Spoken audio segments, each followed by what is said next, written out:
Ciao mga plant lovers and collectors. Good morning! Welcome back sa ating channel. This is Plant Orchids. Ngayon ay mag-share ako ng mga essentials ko dito sa garden. Ngayong summer na ginagamit ko or dala-dala ko pag nasa garden ako, guys. Just for sharing lang. Okay, unang-una guys, ayan. Dahil mainit, magja-jacket tayo. Ayan guys, dala-dala ko ang aking jacket. Ayan. So, ang jacket na to guys is yung ginagamit sa bukid, yung tawag nito, free lang ng mga fertilizer. Kasi dito sa amin guys, ang main product namin is rice, corn, yan, mga gulay. So kapag bumibili ang mga magulang ko ng fertilizer, may mga free sila at ang daming mga ganito guys, at comfortable siya gamitin. Hindi siya masyadong mainit, hindi rin siya masyadong tawag nito, nakakatulong din pag taglamig. Yan. So ito yung mga gamit ko lang pag nasa garden ako na jacket. Hindi ako gumagamit ng ibang jacket na yung mga jacket na nabibili na. Though meron naman ako. Pero ito yung mga komportable akong gamitin siya. Ayan, isuot na natin. So, by the way, ang routine ko guys, every morning.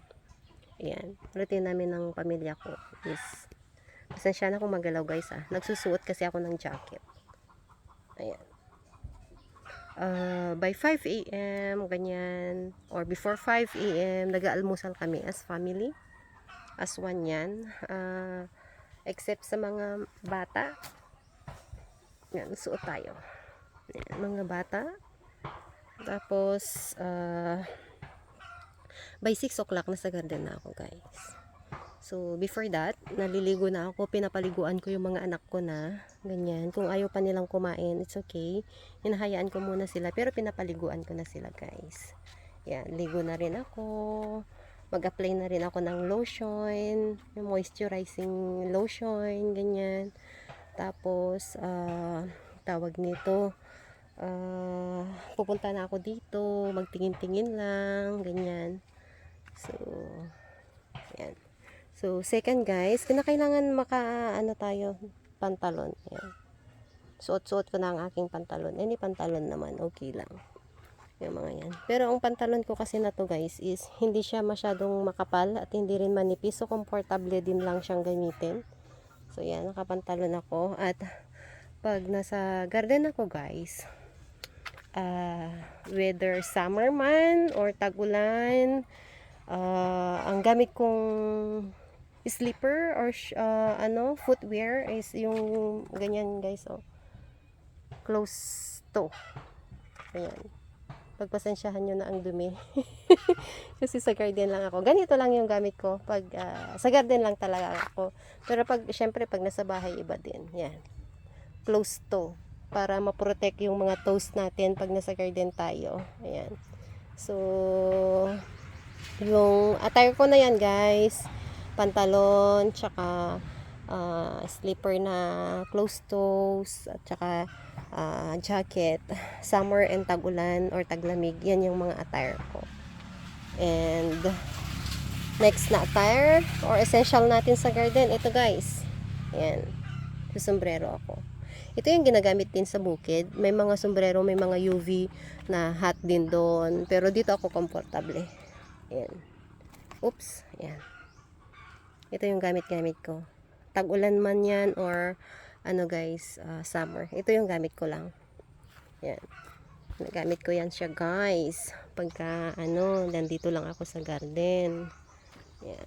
Komportable kasi ako. Maano siya sa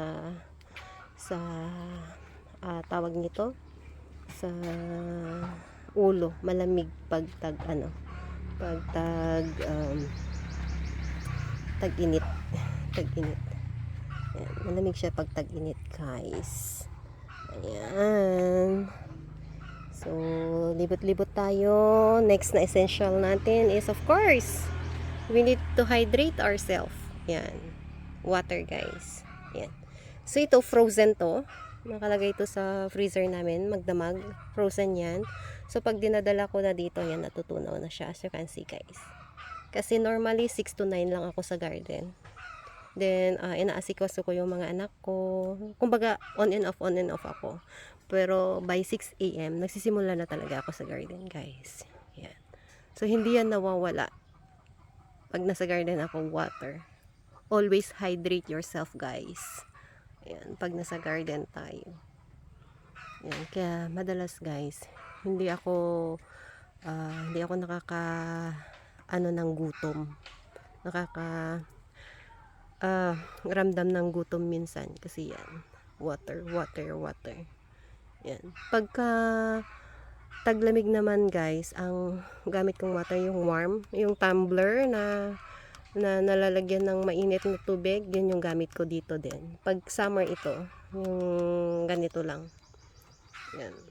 So, yan yung next na essential natin na ginagamit natin dito sa garden. Pagka nandito tayo sa garden. Ayan. Tapos, ano pa nga ba? Last na lang yata yun na essential guys. Na nakakalat lang dito sa garden ko. Pag ganitong summer.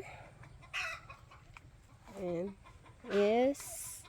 Sure, ang ganda nito guys. Oh. Diba? Ang ganda niya. So, last na essentials natin guys is this one. Yan. SPF 50+. Ito lagi ang ginagamit ko pag summer guys. Pero pagka tag-ulan or taglamig, yung SPF niya, hindi ako masyadong strict. Maybe less than 50, okay na. So, pag naligo kasi ako guys, naglalagay na ako ng moisturizer sa katawan ko. Pero yung may SPF pa rin siya na less than 50. Yun yung gamit ko na moisturizer. Tapos pag nasa garden naman ako at medyo mainit-init na by 8 o'clock, nag-uumpisa na akong maglagay nito. Hindi siya sa buong katawan ko guys. Yung exposed lang dito sa kamay. Yung mga exposed lang na yan. Naglalagay ako. Tapos sa exposed dun sa paa ko. Hindi yung whole na paa ko, hindi yung whole na upper and lower limbs ko. Hindi yun siya guys. So ito lang siya yung gamit ko. SPF 50. Anything na SPF 50+, yun ang gamit ko. Hindi ako strict sa kung anong brand. Yeah. Kung ano lang yung available sa market. Pagka naglalabas kami, hindi yan nawawala pag summer sa amin. Of course, yung mga bata, ibala pa. Mga gamit ng mga anak ko, pang batala pa. Yan.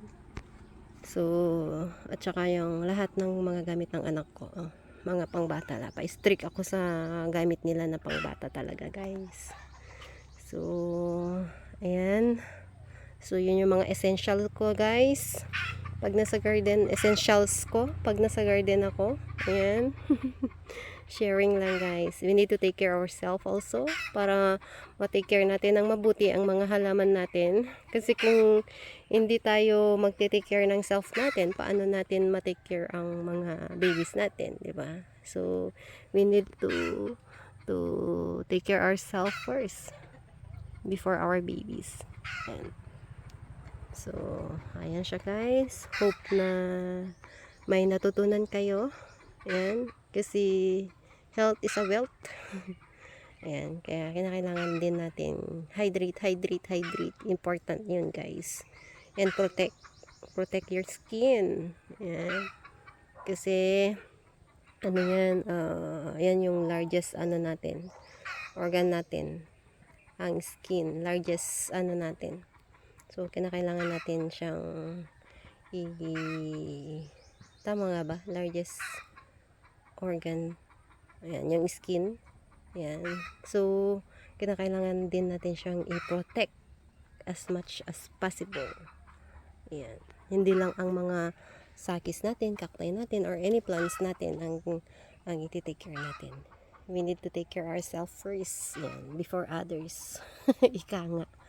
So, hope you enjoy this video and don't forget to like, subscribe, and share na rin guys. Yan, share na rin guys sa mga lovers, plant lovers natin. Yan.